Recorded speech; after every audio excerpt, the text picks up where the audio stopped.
जो लोग जमीन में नाहक तकब्बुर करती हैं, उनको अपनी आयतों से फेर दूंगा।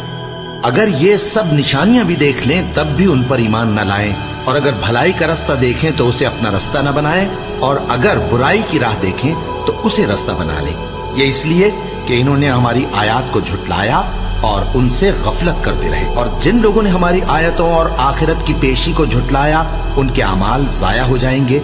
ये जैसे अमल करते हैं वैसा ही इनको बदला मिलेगा। फिर नूह के बाद हमने और पैगंबर अपनी अपनी कौम की तरफ भेजे तो वो उनके पास खुली निशानियां लेकर आए, मगर वो लोग ऐसे न थे कि जिस चीज को पहले झुटला चुके थे उस पर ईमान ले आते। इसी तरह हम ज्यादती करने वालों के दिलों पर मोहर लगा देते हैं।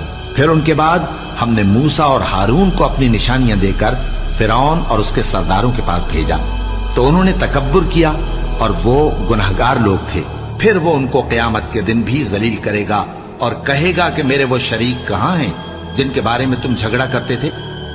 जिन लोगों को इल्म दिया गया था वो कहेंगे कि आज काफिरों की रुसवाई और बुराई है। उनका हाल ये है कि जब फरिश्ते उनकी रूहें कब्ज करने लगते हैं, जबकि ये अपने ही हक में जुल्म करने वाले होते हैं, तो मुतीओ फर्माबरदार हो जाते हैं और कहते हैं कि हम कोई बुराई नहीं करते थे। हाँ, जो कुछ तुम किया करते थे अल्लाह उसे खूब जानता है। सो दोज़ख के दरवाजों में दाखिल हो जाओ, हमेशा उसमें रहोगे। अब तकब्बुर करने वालों का बुरा ठिकाना है। और लोगों में कोई ऐसा भी है जो अल्लाह की शान में बगैर इल्म के और बगैर हिदायत के और बगैर किताब रोशन के झगड़ता है और तकब्बुर से गर्दन मोड़ लेता है ताकि लोगों को अल्लाह के रास्ते से गुमराह कर दे।